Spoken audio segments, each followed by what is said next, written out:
So I saw this post on Reddit and it really got me thinking for a second. And the post said, is there any way possible for gun restrictions to be lighter in the future?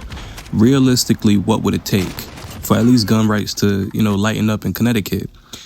And I really thought about it and I'm like, I left a comment that said it would take an alien invasion or a zombie apocalypse to get these laws to change. But even then, governor's so petty, he probably would still let motherfuckers die for no reason.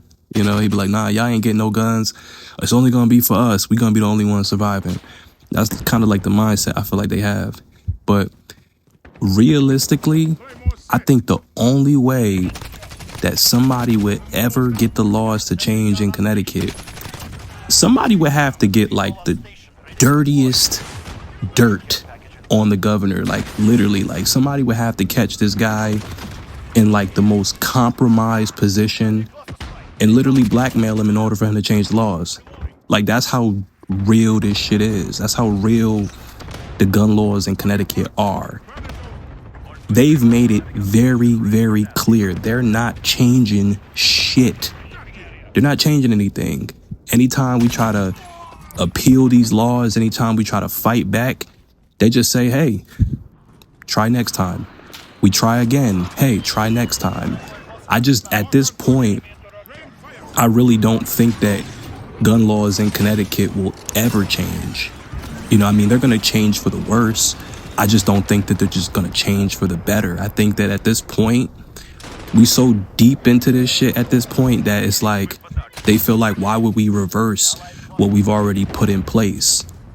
And remember, this all started from really one guy going into an elementary school, shooting it up, and they came up with the most restrictive gun laws the country has ever seen. And I do think that we do have to start creating some form of dialogue to start really talking about this and asking ourselves, hey, how effective is an assault weapons ban? Is it even really going to stop someone from committing a mass shooting? Is it really going to stop someone from doing something as heinous as that? And me personally, I don't think it is. And I'm not saying that because I have a bias because I'm a gun owner. I'm saying that from a logical point of view. I do not think that an assault weapon ban really addresses the root of the issue, which part of it is mental health.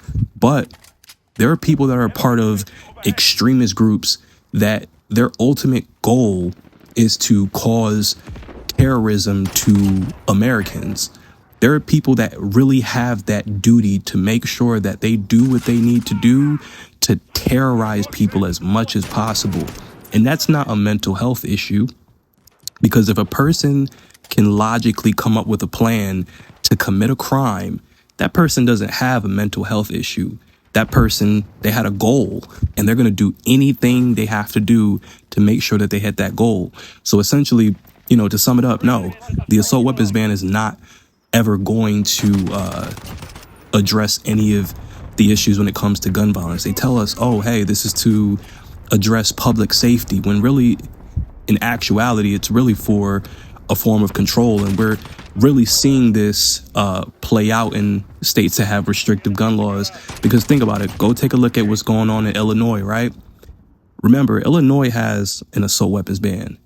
Those people, they're not even in a position to fight back. So, I know I'm getting a little bit off topic here, but at this point, it's just like, for one, like I said, gun laws are not going to change. They've made it clear they're going to keep doing this shit over and over and over.